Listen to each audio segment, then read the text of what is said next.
In the Greek world, there is a horse that's called Pegasus.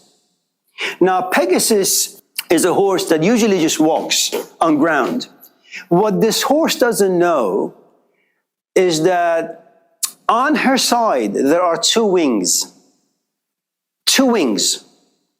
That the horse also has the option to fly and not just walk. You know, it's like for the longest time, what you and I needed to do was just to walk to Berkeley and then ride our horses to Berkeley and then ride your bike to Berkeley.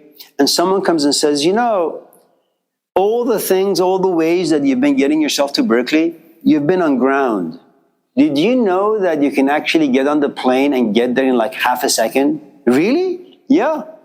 So you get on the plane and you're way, way up there and you look down, life looks small. People look small. Houses look small. And you say, man, really? That's our life down there? It's so pathetic. How could anyone take anything seriously down there? I am way up here and I look down, it means nothing. Now, there comes a point that this horse, Pegasus, feels something. Doesn't know what she feels, but she feels something, that she is incomplete. She wants something, she doesn't know what it is. She's restless. She's suffering from the psychic tension. She lives in two worlds. I love my wife, but it's just not enough. I like these books, but they no longer have anything to offer me. I don't want to give them away. Okay? So when you say, I'm looking for motivation, what you're saying is this. I used to be motivated. Classes were good. Friends were good. Movies were good. Books were good. Jogging was good. Everything was good. But for some strange reason, time passed and I realized they no longer give me the feelings or the intensity or the excitement that they once did. No different than coffee. And then you should say, where should I go now? What should I do now? And little by little, you find yourself getting deeper and deeper and deeper into this thing called depression. And in depression, you feel all alone.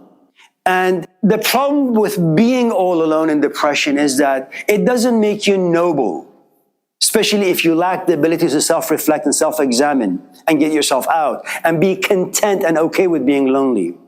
Aristotle, the Greek philosopher, had this thing, which is really, really quite eloquent, that, you know, you can be lonely in two ways.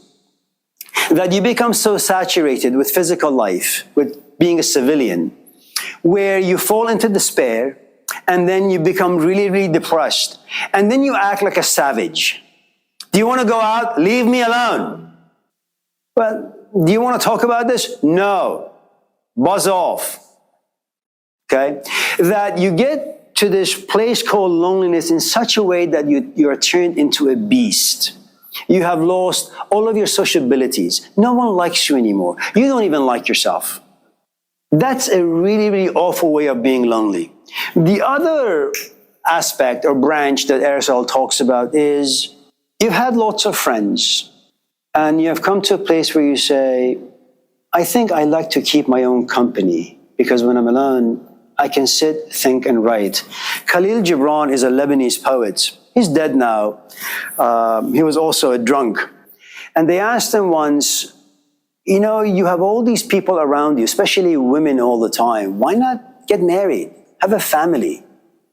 He says, you know, sometimes I find myself in these reclusive moods. I walk into my room, I lock the door. I don't eat, I don't drink, I just smoke. And I write. Sometimes I don't come out for 2-3 weeks. What woman would be able to tolerate that? And this is a man who finds his own company enjoyable, creative, exciting, inspirational, that you can sit and you have this Costco called imagination. And in your imagination, you have all these aisles and you can go to any of these 50 aisles and there is something you can write about, think about, feel about. You are able to inspire yourself. I mean, you are self-sufficient. Once in a while you come out, you say, hello, how you doing? You go to Pete's and you don't want people to talk to you because you live a very solitary life. You are rich. In other words, you don't want to talk to anybody because you can talk to yourself. You don't want anybody to talk to you because you can hear yourself and you like what you hear. Okay? So when you say, I can't find motivation in anything, what you're saying is, I'm slowly becoming a beast. And that's how all of us start. You know, the quest for self-knowledge, the quest for self-understanding, the quest for contentment starts with you kind of being forced into this cage where you hate everything about your life. Nothing works anymore. And you want to figure out what the hell is wrong with you. And you try 1,001 different things. You get into fights. You start a screaming match with your mom, with your siblings, with your parents, with your friends. You know, you go for a walk, it doesn't work. You read a book, it doesn't work. Nothing works. Okay. And of course, in this culture, what we do as an option is you either drink, you either smoke, you do porn, or you seek out a therapist, or you become religious. And in the long run, none of those things really work.